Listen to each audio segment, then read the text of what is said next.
Dungeons & Dragons is a fantasy tabletop role-playing game originally designed by Gygax and Dave Arneson. It was first published in 1974 by Tactical Studies Rules Incorporated. It has been published by Wizards of the Coast since 1997. The game was derived from miniature wargames, with a variation of the 1971 game Chainmail serving as the initial rule system. D&D's publication is commonly recognized as the beginning of modern role-playing games and the role-playing game industry.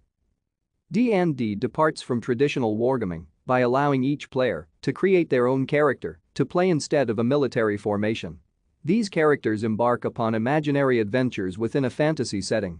A dungeon master serves as the game's referee and storyteller while maintaining the setting in which the adventures occur and playing the role of the inhabitants of the game world.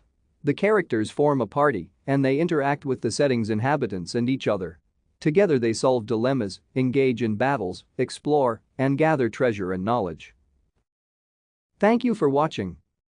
Like and subscribe if you would like to view more of our videos. Have a nice day.